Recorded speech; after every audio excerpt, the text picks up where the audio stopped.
students, welcome to our channel. Let's start a new exercise that is 10C. 10C की बहुत demand है भाई, 10C नहीं आती, 10C करवा दो, 10C करवा दो। तो स्टार्ट करते हैं 10C का first question. Find the value of each variable in the parallelograms, give brief reasons. आपको आंसर्स तो बताने ही हैं, साथ में उसका रीज़न भी बताना है। अगर आप विदाउट रीज़न सिर्फ आंसर लिख के आ जाते हो तो आपको फुल मार्क्स नहीं मिलेंगे, ठीक है। फुल मार्क्स नहीं मिलेंगे, अदरवाइज बहुत आसान है और कोई प्रॉब्लम भी नहीं होनी चाहिए कि आपको याद नहीं रखना कि यही रीज़न है। एक्सप्लेन करेंगे, बहुत अच्छे से बताएंगे क्या क्या लिखना है आपको। बट पहले आप मुझे ये बताओ, ये जो वेरिएबल लिखा हुआ है इस वेरिएबल का मतलब क्या होता है? इस वेरिएबल का मतलब क्या होता है? 5th चैप्टर किया होगा, 6th किया होगा, 7th किया होगा, बहुत बार बता चुकी हूँ। वेरिएबल क्या होता है? क्या होता है वेरिएबल? यस, अननोन क्वांटिटी, जिसकी वैल्यू हमें नहीं पता होती, ए से लेकर जेड तक, या कोई और सिंबल हम यूज कर सकते हैं इसके लिए, वो वेरिएबल होते हैं जिसकी वैल्यू हमें फाइंड आउट करनी होती है। जो X Y Z A B C D, जो हम अल्फाबेट से बेसिकली उसको डिनोट करते हैं, है ना। Find the value of the each variable in the parallelograms. ये जितने भी हमारे पास फर्स्ट पार्ट में, फर्स्ट क्वेश्चन में जो हमारे पास 8 पार्ट्स हैं, पैरेललोग्राम्स हैं, उनमें हर एक variable we have to find and also give brief reason, और उसका हमें रीजन भी देना है। अब हमें ये पता है पैरेललोग्राम है, पैरेललोग्राम की प्रॉपर्टीज भी पता है। एक्सरसाइज 10 भी होप सो आपने देखी होगी, है ना। Now tell me what is the value of x. Value of x कितना होगा? वैल्यू ऑफ एक्स, देखो ये क्या है। सबसे पहले तो ये एक क्वाड्रिलेटरल है।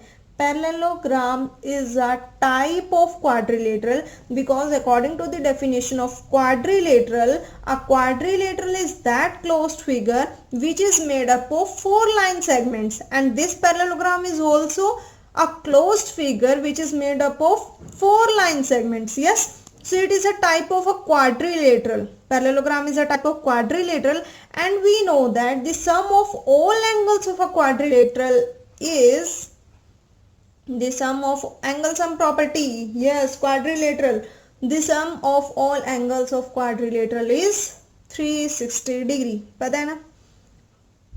पता है कि भूल गए? 10A एक्सरसाइज में करवाया था भाई। यस, पता है। एडजेसेंट एंगल्स भी निकाले थे।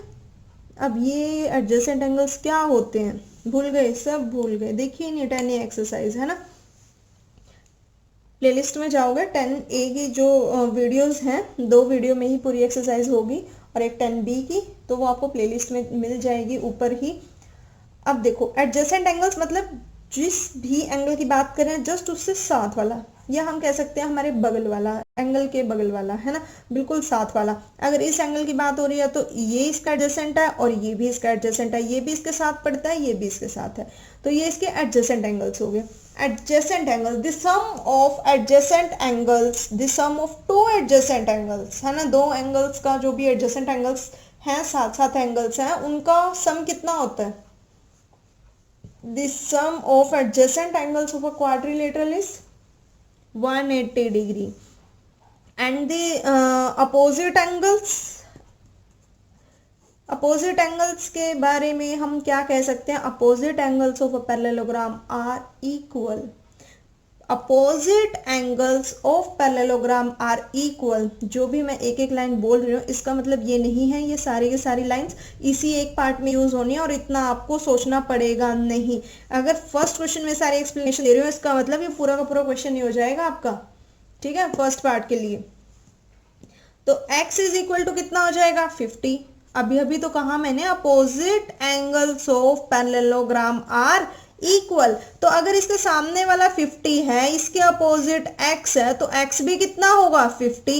x is equal to 50। देखते ही पता लग रहा है, अगर आपको प्रॉपर्टी पता है कि opposite angles of quadrilateral are, opposite angles of parallelogram are equal, तो सामने वाले angles equal. 50, x is equal to 50। तो अब आप ये नहीं लिखोगे बस x is equal to 50, you have to give the brief reason also.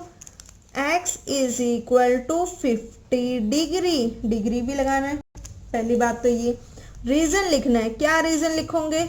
Opposite, opposite angles of a parallelogram, parallelogram ये क्या लिखा भाई, ग्राम को शॉर्ट फॉर्म में जीएम लिखते हैं। पैरेलल का साइन मैंने आपको बताया था 10B एक्सरसाइज में, ऐसे दो डंडे लगा देते हैं तो ये बन गया पैरेललोग्राम। और आर इक्वल है ना, opposite angles of a parallelogram are equal, और रीजन आपको हमेशा ब्रैकेट में लिखना है। इजी, एक वैल्यू तो देखो देखते ही निकल गई, कोई सॉल्व नहीं करना। ए की वैल्यू कितनी?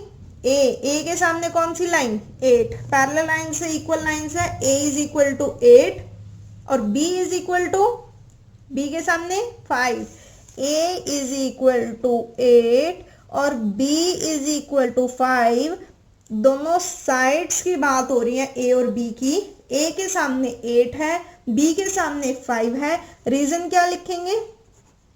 Opposite sides of a parallelogram, of a parallelogram. भैया आप कंप्लीट लिख देना, पैरेललोग्राम की स्पेलिंग आपको आनी चाहिए। पैरेलल लिख के PARALLEL, पैरेलल, फिर ओ लगाना है, ग्राम लिखना है, पूरा लिख देना। कभी आपकी टीचर बोले कि ये क्या किया है ना, कि मैंने तो शॉर्ट फॉर्म बताई ही नहीं, निकम्मे बच्चों, ये कहाँ से सीख कर आई। चलो बस इतना ही तो था फर्स्ट क्वेश्चन में। ए बी और एक्स की वैल्यू, तीन वेरिएबल थे, वैल्यू फाइंड आउट कर दी, very easy. B part, B part में पैरेललोग्राम है, हमें पता है इतनी साइड ये 3 है, बिल्कुल बस यहाँ तक, और ये इसके आगे वाली y, इधर वाली 2 और इसके नीचे वाली x। तो x की वैल्यू कितनी? ये दोनों देखो यहाँ मिड पॉइंट पर, बीच में मिड पॉइंट है, ये कट कर रही है ना, कट कर रही है ना। यानी कि अगर आपको कुछ कुछ ध्यान हो और आपने सारी वीडियोस देखी हो तो आपको पता होगा, अगर हम किसी भी फिगर के अपोजिट कॉर्नर्स को मीट कर देते हैं, है ना, तो वो क्या कहलाते हैं? उसको हम क्या बोलते हैं? डायगोनल्स। क्या बोलते हैं? डायगोनल्स। तो इस जो ये फिगर हमारे पास बन रही है, तो ये डायगोनल्स क्या मीट कर रहे हैं एक पॉइंट पर, पॉइंट गिवन नहीं है बट ये डायगोनल्स तो है क्योंकि अपोजिट कॉर्नर्स मीट कर रहे हैं, तो डायगोनल्स गिवन है ना। तो डायगोनल्स, तो x की वैल्यू कितनी? 2 और y की वैल्यू कितनी? 3, पता ही है। अगर ये एक लाइन है, दूसरी लाइन इसको कट कर रही है, तो प्रॉपर्टी क्या है पैरेललोग्राम की? मतलब इसको इक्वल पार्ट्स में कट करती है।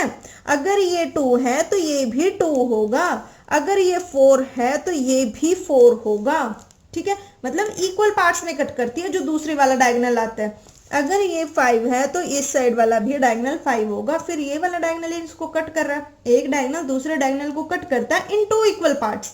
ये हमारे पैरेललोग्राम की प्रॉपर्टी है। तो हम सेकंड वाले में क्या लिखेंगे? सेकंड पार्ट में आई थिंक इट्स बी, ये ए और बी क्या लिखेंगे? x is equal to 2, y is equal to 3। दोनों का रीजन एक ही है, इसलिए मैं एक साथ ही लिख देती हूँ। इसका अलग था, ऊपर वाले का अलग लिख दिया, साथ साथ वाले को जिसका रीजन एक ही बनता है उसको हम एक में लिख सकते हैं। डायगोनल्स, डायगोनल्स, डायगोनल्स, कुछ बच्चों को पता तो होता है लेकिन डायगोनल्स की स्पेलिंग ही नहीं आती, फिर टीचर गोला मार के नंबर काट लेता है, फिर आप बोलते हो मैम मैंने तो पूरा लिखा था, सर मैंने तो पूरा लिखा था। Diagonals of a parallelogram bisect, क्या वर्ड यूज करोगे? Bisect each other. अब ये बाइसेक्टर कौन सी बला है? बाइसेक्ट मतलब एक तो पॉइंट होता है, एक क्या बोल रही हूँ, एक लाइन है, दूसरी लाइन इसको कट करते हुए चलेगी, तो मैं इसको कहूंगी ये लाइन इंटरसेक्टिंग लाइंस है, कट करके चली गई, इंटरसेक्टिंग लाइंस। बट अगर कोई लाइन है और दूसरी लाइन इसको 2 इक्वल पार्ट्स में डिवाइड करती है, इक्वल पार्ट्स, जितना इधर वाला पार्ट उतना ही उधर वाला पार्ट, अगर इक्वल पार्ट में डिवाइड करती हो तो उसका दूसरा नाम हो जाता है बाइसेक्ट। कहीं भी कट करके जा रही है उसको बोलते हैं इंटरसेक्ट, ठीक है, इंटरसेक्ट पॉइंट या इंटरसेक्टिंग लाइंस हो गई। लेकिन अगर इक्वल पार्ट्स में कोई लाइन कट कर रही है ना, तो उसको हम क्या नाम देते हैं, बाइसेक्ट। तो diagonals of a parallelogram bisect each other, क्योंकि वो इक्वल पार्ट्स में उसको कट कर रहे हैं, तो इसलिए इसकी value x is equal to 2 हो गया और y इज इक्वल टू 3 हो गया। सो मच इजी, इजी तो है ना। हाँ, समझ के किया करो, लाइन के रट्टे नहीं मारने। सी पार्ट देखो, एक तो बिल्कुल सामने ही दिख रहा है। क्या दिख रहा है? सी की वैल्यू 95। क्यों? बताया था, x जैसे x की वैल्यू 50 थी ए पार्ट में, सी की वैल्यू 95। क्या रखेंगे सी की वैल्यू 95 के लिए answer? Opposite angles of parallelogram are equal, क्योंकि पैरेललोग्राम के अपोजिट एंगल्स क्या होते हैं? इक्वल होते हैं। b की वैल्यू पता नहीं, a की वैल्यू पता नहीं, तो a is equal to B. a is equal to B तो होगा, जितनी a की वैल्यू होगी उतनी ही b की होगी। लेकिन इन दोनों की वैल्यू होगी कितनी होगी? मैंने अभी आपको आज ही बताया है, आज ही एडजेसेंट एंगल्स का केस, कि sum of adjacent angles are 180 degree. वही लॉजिक यूज करना है।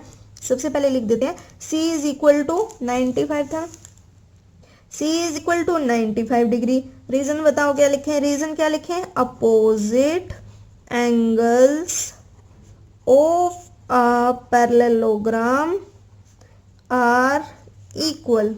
Opposite angles of a parallelogram are equal. अब दूसरी side a is equal to B, क्या लिखूं? Angle a is equal to 1, ऐसे लिख लेते हैं, 95 plus a is equal to 180 degree. मतलब जो दो साथ साथ एंगल्स हैं 95 और a, जो एडजेसेंट एंगल्स हैं, उनका सम कितना? 180 डिग्री, है ना। रीजन लिखेंगे, sum of the adjacent AD JA CENT, sum of the adjacent angles of a parallelogram is 180 degree. Sum of the adjacent angles of a parallelogram is 180 degree। और ये तो हमारे बिल्कुल बाएं हाथ का खेल है।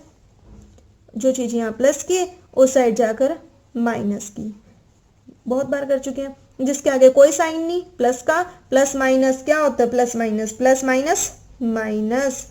डिग्री जरूर लगानी है, क्योंकि एंगल की जब भी हम बात करते हैं वो डिग्री में करते हैं। तो एंगल ए कितना आ गया? 85 डिग्री।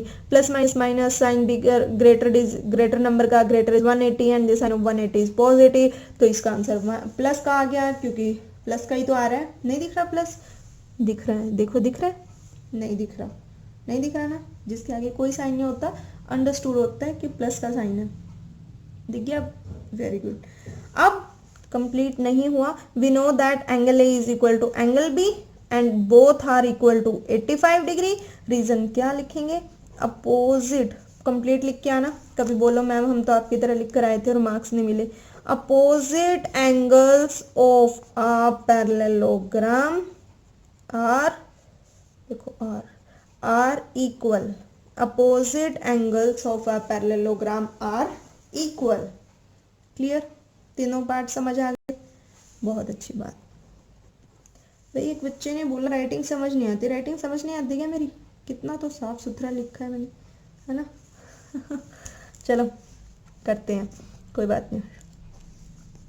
आप बीच में स्किप कर करके देखते होंगे, अच्छा क्या लिखा हुआ है, पता नहीं क्या लिखा हुआ है। ऐसे थोड़ी समझ आता है। मैं तो कहीं भी कुछ भी समझाने लग जाती हूँ। तो वीडियो को सुना करो, तभी तो पता लगेगा कहाँ क्या लिखा है। डी पार्ट पर आ जाओ। पैरेललोग्राम है, पता नहीं कैसे टेढ़े मेढ़े पैरेललोग्राम बनाए हुए हैं। अब देखो x is equal to y, opposite angles of a parallelogram are equal. पता लग रहा है ना, x is equal to y. Yes, बिल्कुल पता लग रहा है।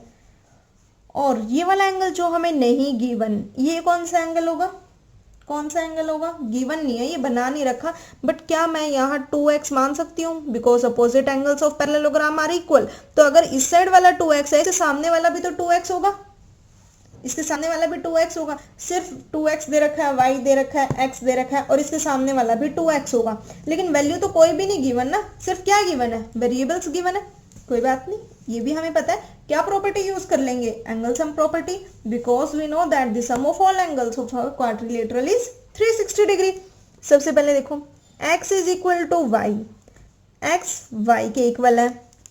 रीजन लिखेंगे, opposite angles of a parallelogram are equal, opposite angles of a parallelogram are equal, और x plus y plus 2x plus 2x, quadrilateral के 4 एंगल है और चारों लिख दिए, x plus y plus 2x plus 2x, इससे सामने वाला भी 2x, एंगल बना नहीं रखा लेकिन एंगल तो होगा, 4 एंगल होते हैं क्वाड्रिलेटरल के।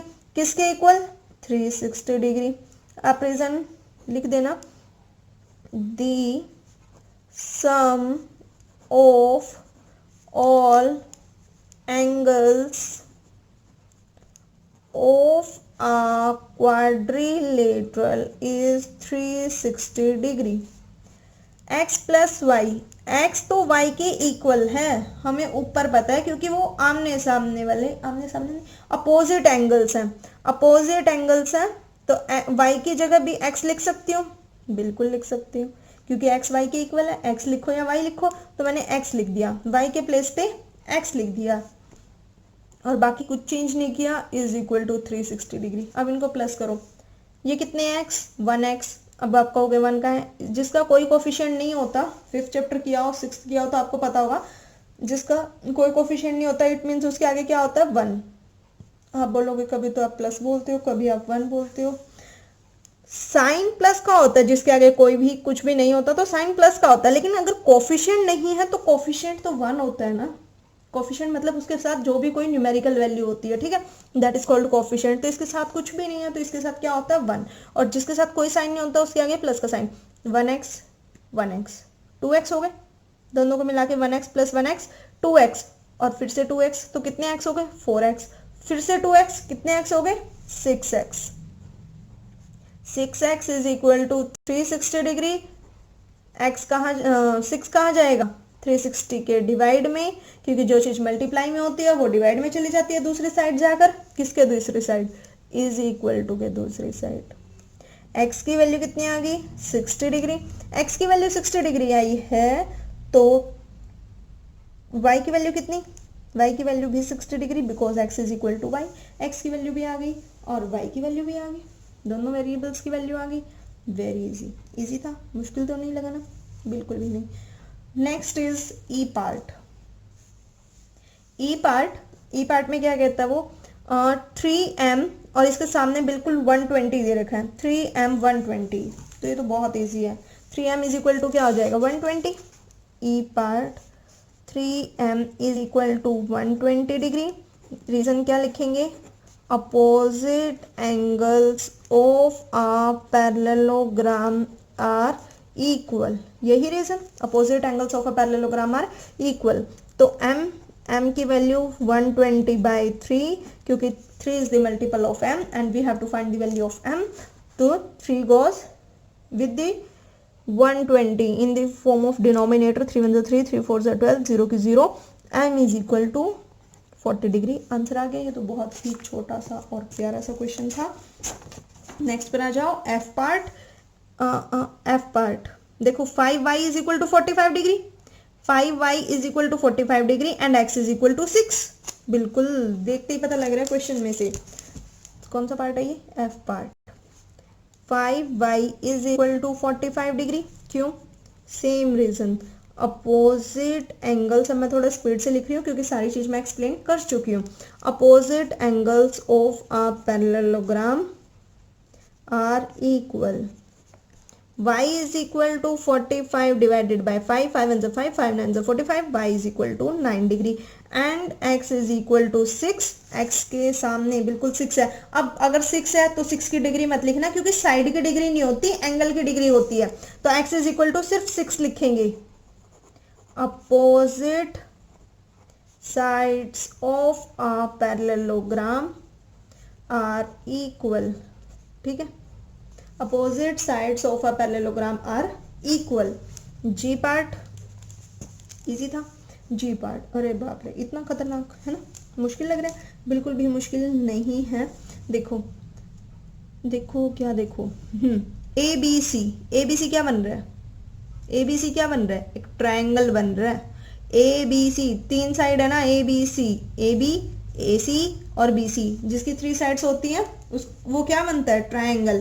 तो ट्रायंगल ए बी सी में, ट्रायंगल ए बी सी में क्या लिखा हुआ है, A B is equal to A C and B C D is a straight line, B C D is a straight line and A B is equal to A C, A B is equal to A C, A B is equal to A C. बहुत ध्यान से समझना, बहुत ध्यान से, important. A B is equal to A C, ये triangle है, ये ए, ये बी, ये C, A B is equal to A C. अब मुझे ये बताओ, मैंने अभी 10B एक्सरसाइज में बताया था शायद, पता नहीं इसी एक्सरसाइज में बताया था, 10B में बताया था। अगर दो साइड्स इक्वल है किसी ट्राइंगल की, उस ट्राइंगल का नाम क्या होता है? If two sides of a triangle are equal then what is the name of this triangle? Isosceles triangle. Isosceles triangle होता है A B is equal to A C. ये ट्राइंगल की प्रॉपर्टी होती है कौन सी? If the two sides of a triangle are equal then their corresponding angles are also equal. मतलब अगर ए बी ए सी के इक्वल है तो इसका मतलब एंगल बी एंगल सी के इक्वल होगा। क्या? एंगल बी एंगल सी के इक्वल होगा। क्यों? क्योंकि A B side A C side के इक्वल है। एंगल बी किसके इक्वल होगा? एंगल सी के। ठीक है, एंगल बी एंगल सी के इक्वल होगा, एंगल बी एंगल सी के इक्वल होगा। एंगल ए हमें दे रखा है, एंगल ए क्या दे रखा है? 36 degree. Let angle B is equal to y. Let angle B is equal to y. Angle B को वाई लेट कर लिया तो एंगल सी भी क्या होगा? वाई, वाई होगा। इन ट्रायंगल ए बी सी, ये जो ट्रायंगल है हमारे पास ए बी सी, इसमें 3 एंगल है, 3 एंगल है, जितनी साइड्स होती हैं उतनी एंगल होती है। 36 degree plus y plus y, 36 degree plus y plus y. क्यों? ए तो 36 डिग्री, एक है एंगल बी, एक है एंगल सी। एंगल बी को वाई लेट कर लिया, एंगल बी और एंगल सी दोनों इक्वल है तो दोनों वाई वाई हुए। और हमें पता है बाय एंगल सम प्रॉपर्टी, क्या पता है? एंगल सम प्रॉपर्टी लिख रही हूँ मैं, by angle sum property we know that by angle sum property the sum of all angles of a triangle is 180 degree. Triangle के तीनों एंगल्स का सम 180 डिग्री, बट क्वाड्रिलेटरल के चारों एंगल्स का sum 360 degree. Clear? 36 degree y plus y that is 2y is equal to 180 degree, 2y is equal to 180 degree. पहले जो plus या minus का होता है उसको साइड लेकर जाते हैं, फिर जो मल्टीप्लाई या डिवाइड में होता है उसका बाद में देखते हैं। Minus 36 degree, 2y is equal to 180 degree minus 36 degree, that is 144 degree, and 2 is the multiple of y, so it goes down, 2 1s are 2, 2 7s are 14, 2, y is equal to 72 degree। y की value कितनी आ गई? 72 degree. y की value 72 degree means this is 72 degree, this is also 72 degree. yes, यही तो होगा, है ना? यही तो होगा। देखो अगर ये ट्रायंगल है, ज़्यादा मुश्किल नहीं है, ज़्यादा क्या मुश्किल तो है ही नहीं, बट मैं आपको सिर्फ एक्सप्लेनेशन में थोड़ा टाइम लगता है, लेकिन अगर आपको समझ आ जाए तो कुछ भी नहीं है इसमें। बी सी ए डी, हमें ये पता है ये एंगल 36 डिग्री है, हमें ये पता है ये एंगल वाई है जिसकी वैल्यू हम फाइंड आउट कर चुके हैं 72 डिग्री। ये भी पता हमें ये कितना है 72 डिग्री। ये एक स्ट्रेट लाइन है। अगर इसने दिया है कि B C D is a straight line, क्योंकि जो गिवन होता है उसमें से ही हमारा आंसर निकलता है मैथ्स में। B C D is a straight line, ये एक स्ट्रेट लाइन है। अब मुझे ये बताओ स्ट्रेट लाइन पर कितने डिग्री का एंगल बनता है? स्ट्रेट लाइन का एंगल कितने डिग्री का होता है? 180 डिग्री का। 180 डिग्री का एंगल होता है, यानी कि इस पर जो ये स्ट्रेट लाइन है ये जो एंगल होगा 180 डिग्री का होगा। 180 डिग्री का एंगल, इसमें से जो इतना छोटे वाला इस साइड वाला एंगल है वो कितना है हम फाइंड आउट कर चुके हैं 72 डिग्री। इस साइड वाला एंगल कितना हो जाएगा? इस साइड वाला जब कंप्लीट 180 है, इस साइड वाला 72 डिग्री है, तो बचा हुआ कितना होगा? 180 में से 72 माइनस करेंगे, इस एंगल का नाम क्या होगा, इस साइड वाले का। जिस एंगल का हमें नाम लिखना होता है वो हमेशा बीच में लिखते हैं, बीच में लिखते हैं मतलब ACD। क्या लिखेंगे, ACD लिख लो, या आप बीच में तो इसको ही रखना है, DCA बोल सकते हैं इसको, DCA, है ना। तो एंगल ACD लिखो is equal to 180 degree minus 72। बचा हुआ होगा ये 72 निकाल दो, 180 में से ये रह गया, यानी कि ये आ गया 108 डिग्री। ठीक है, 108 डिग्री। अगर ये वाला एंगल 108 डिग्री आया है, this angle is of 108 degree, x is the opposite of this angle, तो opposite angles of a parallelogram are equal, so the value of x is equal to 108 also, x की value 108 because the opposite angles of parallelogram are equal। May be आप थोड़े puzzle हो जाओ कि इस question में क्या था, बट कुछ भी नहीं था, आपको वही बताया गया जो आपको पता है, लेकिन थोड़ा सा ज़्यादा एक्सप्लेन कर देती हूँ, इसलिए आपको थोड़ा लेंथी लग रहा होगा और ये लग रहा होगा पता नहीं क्या है, अदरवाइज कुछ भी नहीं है। सिर्फ एक ट्राइंगल था, एक क्वाड्रिलेटरल था, ट्राइंगल में से मैंने वैल्यू निकाल के क्वाड्रिलेटरल के लिए यूज़ किया। बस हमें दो चीज़ें याद रखनी है कि जो sum of all angles of triangle है वो 180 डिग्री होता है, क्वाड्रिलेटरल का एंगल्स 360 डिग्री होता है। इसमें जो ये भी प्रॉपर्टी याद रखनी है, अगर ये दो साइड्स इक्वल हैं, आइसोसेलेस होता है, और आइसोसेलेस की अगर दो साइड्स इक्वल होती हैं तो उनके कॉरस्पॉन्डिंग एंगल्स भी इक्वल होंगे। जितनी एंगल बी की वैल्यू आएगी उतनी ही एंगल सी की वैल्यू आएगी, दोनों की वैल्यू 72 डिग्री आ गई। स्ट्रेट लाइन दे रखी है, स्ट्रेट लाइन का एंगल 180 डिग्री होता है, अगर इतना सा एंगल 72 डिग्री है तो बचा हुआ एंगल 180 में से 72 डिग्री माइनस कर दिया, 108 आंसर आ गया। Last part of first question and for today session, ये भी हमें एक ट्राइंगल दे रखा है और एक हमें पैरेललोग्राम गिवन है, ऐसा ही है। थोड़ा सा इससे देखो, ये क्या गिवन है 50 डिग्री, ये क्या गिवन है 65 डिग्री, ये एंगल नहीं पता, ये एंगल नहीं पता ना, अगर हम इस ट्राइंगल की बात करें वही लगेगा बिल्कुल एच पार्ट।